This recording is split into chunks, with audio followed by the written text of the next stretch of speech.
Haleluya. Hari ini Yesus Kuatku hadir lagi untuk memberikan kekuatan dalam kebenaran firman Tuhan. Mari Bapak Ibu, sebelum itu kita satu dalam doa.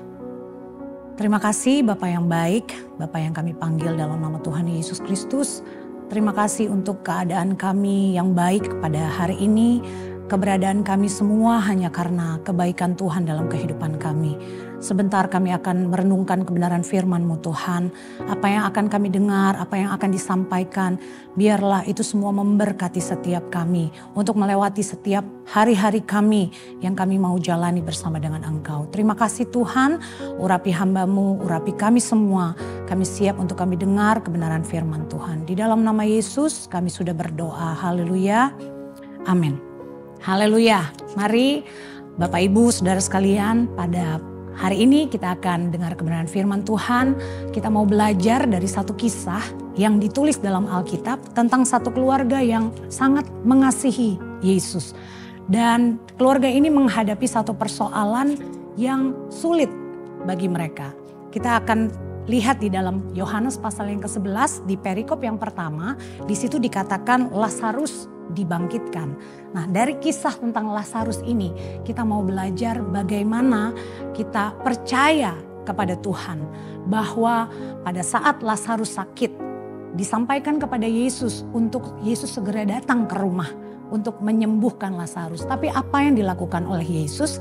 Kita tahu bersama bahwa Yesus sengaja berlama-lama untuk menunda kedatangannya.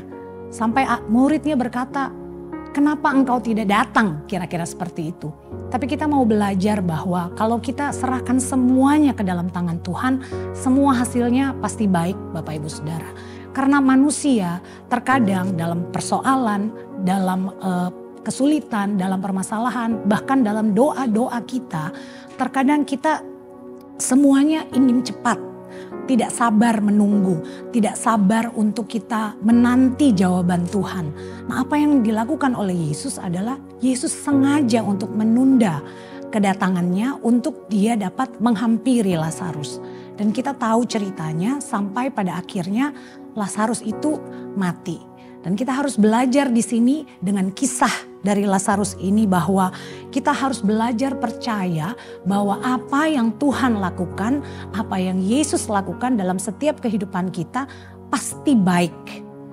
Yang kedua Bapak Ibu, kita harus tahu bahwa waktu Tuhan untuk menjawab setiap pergumulan kita, setiap persoalan kita, setiap permasalahan kita bukan seperti apa yang kita kehendaki. Bukan seperti apa yang kita pikirkan, bukan seperti apa yang maunya kita. Terkadang kita berdoa, kita minta, "Tuhan, saya punya permasalahan, saya punya persoalan, tolong selesaikan, cepat.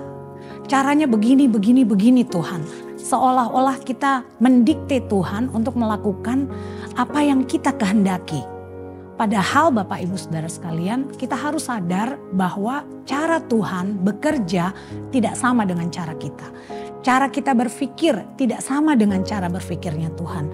Nah, itu yang harus kita belajar, bahwa di dalam kisah ini waktu Tuhan untuk menjawab kerinduan dari saudara Lazarus, yaitu Maria dan Marta, untuk Yesus datang menyembuhkan Lazarus, ternyata bukan waktunya mereka. Ternyata Yesus sengaja membiarkan Lazarus itu mati. Untuk apa? Nanti akhir kita akan lihat. Untuk membuat mereka mengerti tentang semua ini. Tujuannya untuk memuliakan Tuhan. Nah, kita harus tahu bahwa waktu Tuhan bukan waktu kita. Di dalam Yohanes pasal yang ke-11 ayat 15, di ayat pokok kita baca bersama. Yohanes 11 ayat yang ke-15.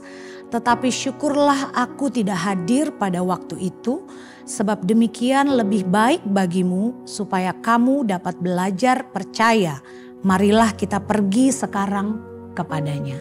Nah Bapak Ibu sekalian, setelah Yesus tahu bahwa Lazarus sudah meninggal, sudah diberitahukan informasi demikian, Yesus katakan, "Adalah baik, syukur aku tidak hadir.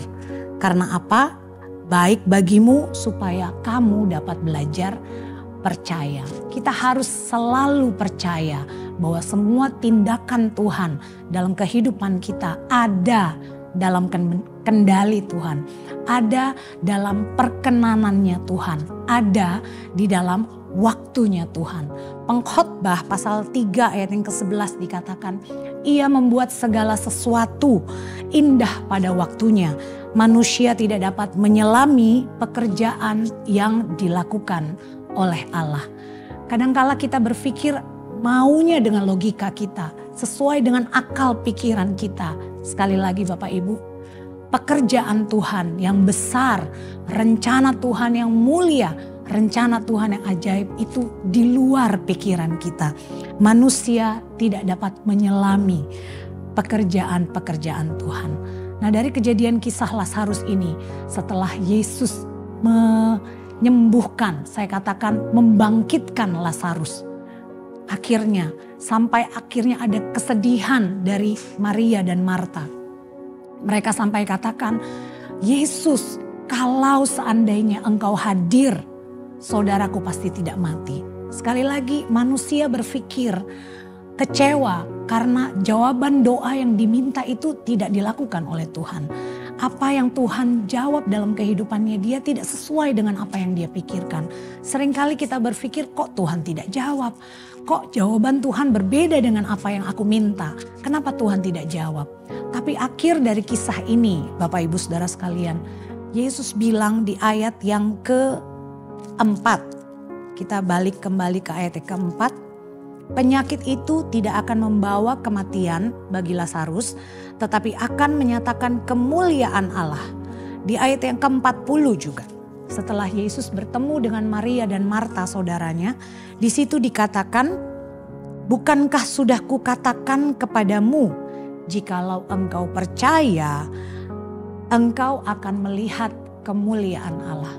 Jikalau kita percaya bahwa apa yang dikerjakan Tuhan, apa yang dilakukan Tuhan, waktu Tuhan untuk menjawab doa-doa kita, waktu Tuhan untuk menjawab pergumulan kita, semua untuk kebaikan kita, semua untuk kemuliaan Tuhan. Maka itu Bapak Ibu, saya harap kita semua yakin melewati hari ini untuk kita selalu percaya bahwa Tuhan ada pada kita, pada hari ini bersama kita. Untuk apa? Untuk memberikan waktu yang baik. Untuk Tuhan menyatakan kemuliaannya dalam kehidupan kita. Haleluya. Sekali lagi percayalah bahwa waktu Tuhan adalah waktu yang terbaik dalam setiap kehidupan kita. Puji Tuhan, mari kita bersama-sama berdoa. Kami mengucap syukur kepadamu Bapa yang baik. Untuk renungan firman Tuhan yang sangat sederhana pada hari ini. Biarlah itu semua membawa kami Tuhan, untuk kami semakin belajar Tuhan, untuk kami percaya kepada Tuhan bahwa apa yang Tuhan kerjakan dalam kehidupan kami itu sempurna adanya, bahwa waktu Tuhan untuk menjawab setiap doa dan pergumulan kami itu sempurna adanya Tuhan. Dan ajar kami Tuhan untuk kami menyelami setiap pekerjaan-pekerjaan Tuhan yang walaupun mungkin dikatakan tidak bisa kami mengerti, tapi Roh Kudus itu yang akan memampukan setiap kehidupan kami untuk kami sabar menanti jawaban Tuhan yang akan terjadi dalam setiap kehidupan kami. Terima kasih Bapa dalam sorga, terima kasih hamba-Mu berdoa saat ini Tuhan untuk Bapak Ibu Saudara yang menyaksikan tayangan ini dimanapun mereka berada, apapun yang menjadi kesulitan, pergumulan, permasalahan mereka Tuhan. Hamba-Mu berdoa di dalam nama Yesus. Mereka mendapat kekuatan untuk menjalaninya. Mereka mendapat kekuatan dan kesabaran untuk menanti jawaban Tuhan. Bahwa waktu Tuhan adalah waktu yang terbaik dalam kehidupan mereka. Terima kasih Tuhan. Kesehatan, kekuatan, perlindungan Tuhan. Penyertaan Tuhan ada untuk kami sekalian. Untuk kami lewati hari ini. Terima kasih Bapa dalam sorga. Kami akhiri Tuhan renungan kami hari ini. Di dalam nama Tuhan Yesus Kristus kami sudah berdoa dan mengucap syukur. Haleluya. Amin. Puji Tuhan, bersama Yesus aku kuat.